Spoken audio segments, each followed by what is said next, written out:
Hey everyone, welcome to another episode of Easley Answers. Last time we talked a little bit about international air freight in the months of January through March. And today, Kevin, can you tell us a little bit about international air freight in the month of April? Yeah. So Timothy, thanks for asking a question. I hope people enjoyed the last video we put out. If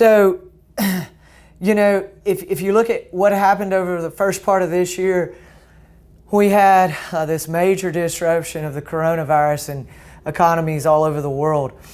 And, really some of those lockdown measures started occurring in March. And when we were looking at this last time, it went from, about a 3% decline to a 9% decline in February to I think it was around 15% in March. Well, April was kind of full-scale lockdown. And what we saw in April, just so people can understand, according to this market analysis we're getting from IATA, in April we had about a 27% decline. So April, we saw a 27% decline. And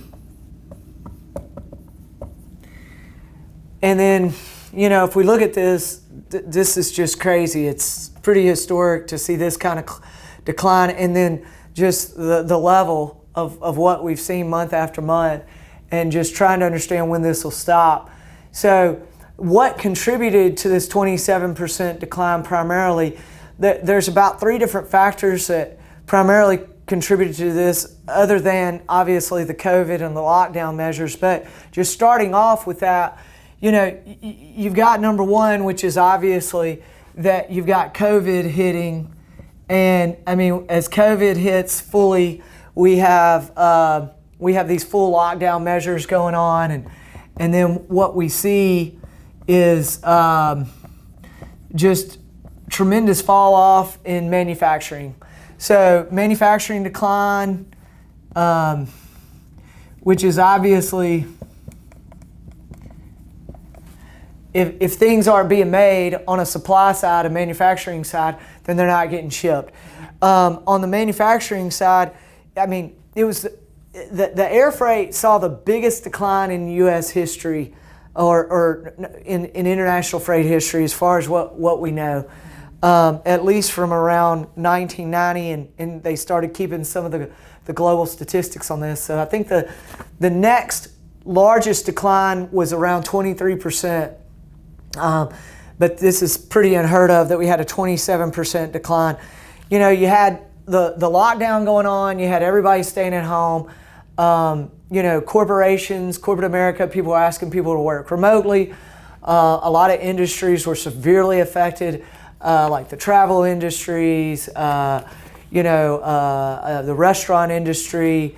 You've just got just a variety of different things from those type things to without travel, without restaurants, you also had, any kind of industry type events. We had a major fall off in any kind of conventions. Of typically, you'll have conventions in all kind of industries where people are, having industry-wide conventions, and those things were stopped because there's no travel. There's the restaurants are closed. All these things are going on. So this is obviously the biggest contributing factor to this 27% decline. But as that's going on, you also have, like we're talking about, we had this fall off in the airlines, that they're getting shut down as far as flights. And so we had a 42% decline, in capacity. So,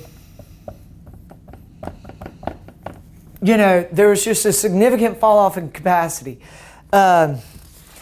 If we look at this, the fall off in capacity, I was reading here, there's a 75% decline just in the flights. This is, obviously international flights.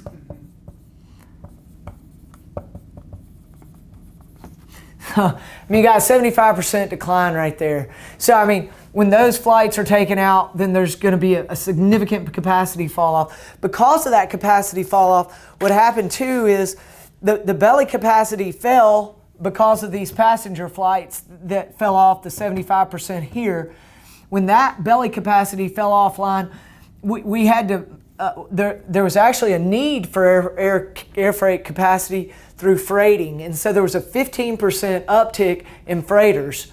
But you know, one of the primary means in the international flights of using the belly capacity, it was destroyed as far as capacity. And so these things obviously contributed to the declines. The other major update on some of this is this decline was at this point across the whole world.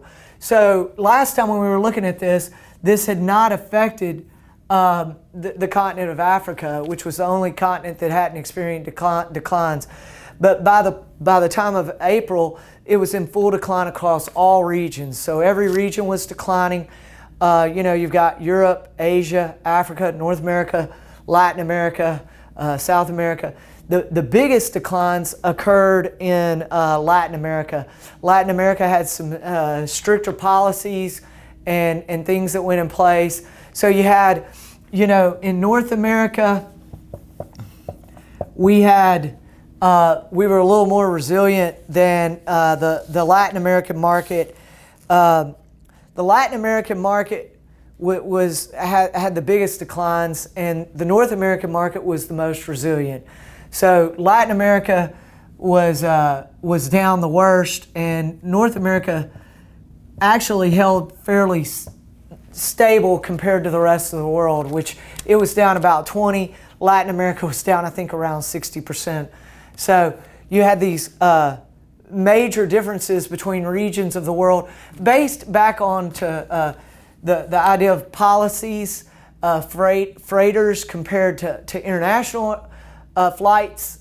Some parts of the world, especially in North America, for instance, we have some freighter carriers that are very capable of increasing with demand, and in other parts of the world there's not as much of that capacity, and so it's more going in the belly capacity. So you had these things contributing to this 27% decline. So what we're going to look at next time, hopefully in the next few weeks, we'll try to take a look at May, and hopefully we'll start seeing some light at the end of this tunnel, because it's really dark right now. And we'll try to give an update for anybody that wants to tune in and listen to us next time.